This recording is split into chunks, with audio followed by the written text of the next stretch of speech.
Hey everybody, happy Nurses Week, happy Hospital Week. In honor of all the work that you've been doing for this enormous health crisis in our country, I'm pushing out additional content in hopes that it may support you and serve you in this particularly trying time. Being that it's Nurses Week and Hospital Week and the pandemic, a lot of work that I had set up obviously had fallen through and been postponed, and I wish everybody the very best. But it did free me up to, of course, support this community in other ways. And so this is some of the work that I've done with my clients. And this particular video is a very simple one. It is 3 things that all healthcare leaders need to eliminate from their vocabulary. And these are frontline clinical leaders, so your charge nurses, these are your directors, these are your shift leaders, and these are your C-suite executives as well. So feel free to share around. The very first one of my favorites, do more with less. Given that you are probably in some sort of level of scarcity, your people are dealing with a certain issue and a certain construct that actually is a very deeply emotional, effective one. And it's this concept of fairness. When people feel that they aren't being treated fairly, they can actually have a really severe neurological and emotional response to it. And it doesn't mean emotional that they cry and they're over it. It means that it can actually interfere with their focus. It can be overcome with this sense of injustice.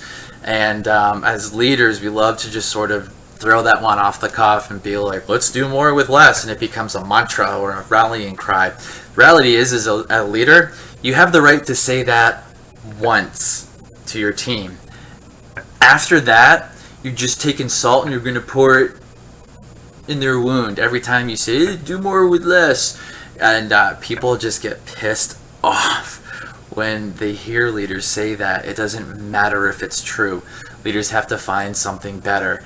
And so if you're dealing with a PPE shortage, if you're dealing with a staffing shortage, if there's some sort of scarcity, you let people know, hey, I will keep fighting for you.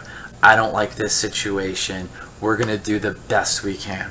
So that phrase of we're going to do the best we can, I'm going to do the best we can, and I'm going to keep fighting for you. That is 100, 1,000 times better than the do more with less. Come on now, do more with less. Like people aren't already doing their best. It really is undercutting to say that. So leaders, eliminate from vocabulary. That's number 1. Number 2 harkens to something that reminds me of a lesson that we learned actually from Gandhi. I hear leaders often say, do as I say, not as I do.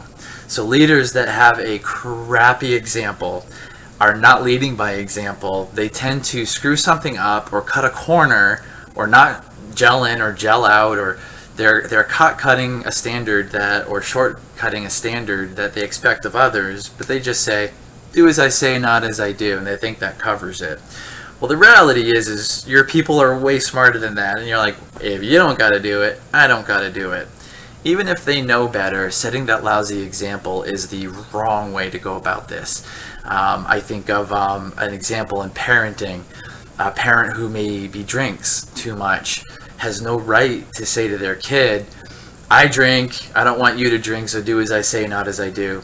If that parent really needs to send a better message to their kid, then they will get their own problem under control first. And so it's so critical that the do as I say, not as I do, eliminate that from your vocabulary. And the lesson from Gandhi on this one is be the change you want to see in the world.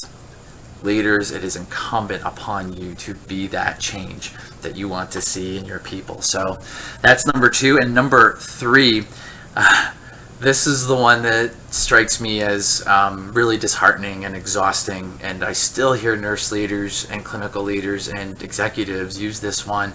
It's the be happy you have a job. Now, while I realize unemployment is soaring right now, we're in a real economic hardship around this unprecedented health crisis that all of you are fighting. For the good of the country and for the good of the people in the country. if somebody's fussing, or if somebody's upset, or if somebody has some other issue, leaders say, just be happy you have a job. It really messes with that sense of support, that sense that people need somebody in their corner. We all have this need for relatedness, that whatever in-group there is here, I'm at least a part of it. I'm not fighting this impossible battle alone. If your people start feeling that they're solo fighters in this impossible battle, burnout will soar, and people will have physical and emotional issues that are associated with that. And so this is, to me, I saved it for number 3 because it is such an important one. This is a phrase that people often say to others, and they think that they're casting some sort of perspective on this issue. They think that they're getting them to think of a bigger picture, but the reality is, if somebody's expressing hardship, that hardship is deeply personal to them, and we need to address that rather than pointing to something else and saying that problem is bigger, forget yours.